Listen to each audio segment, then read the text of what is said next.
Après avoir fait quelques voyages au Sahara occidental, après avoir fait connaissance avec les Sahraouis, leurs conditions de vie dans ces camps de réfugiés depuis 38 ans, j'ai été stupéfait, épaté par leur courage, leur dignité et leur volonté d'accéder à l'autodétermination.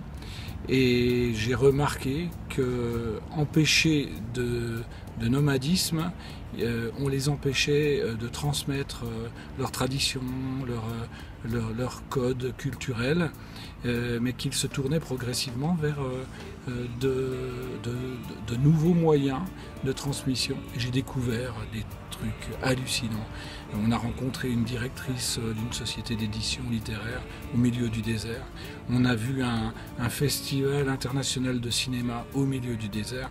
Et donc j'ai eu envie d'aller parler des Sahraouis, de ce terrible problème que la planète entière ignore aujourd'hui, mais avec cet angle-là, cet angle de la culture qui, quand on n'a plus rien, reste un extraordinaire outil de résistance. Mais c'est aussi pour nous sauver, nous les Français par exemple, parce que je pense que tout ça nous ramène à des problématiques bien d'actualité.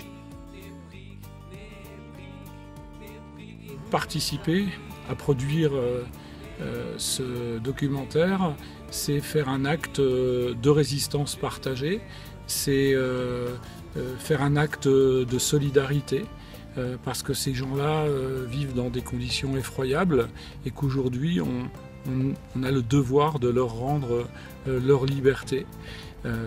Ce documentaire, il va servir à informer le monde entier qui ignore cette situation. Et voilà à quoi ça va servir. Bien évidemment, on est un certain nombre à s'être investis pour faire ce travail. On a voulu que ce documentaire il soit beau aussi, parce que les images sont très belles. S'il y a le moindre bénéfice, toutes les personnes qui ont participé à la réalisation de ce documentaire sont d'accord pour dire que dès le premier euro, il serait reversé au Croissant Rouge sahraoui qui organise la solidarité alimentaire, l'aide sanitaire dans ce pays qui est en grande précarité.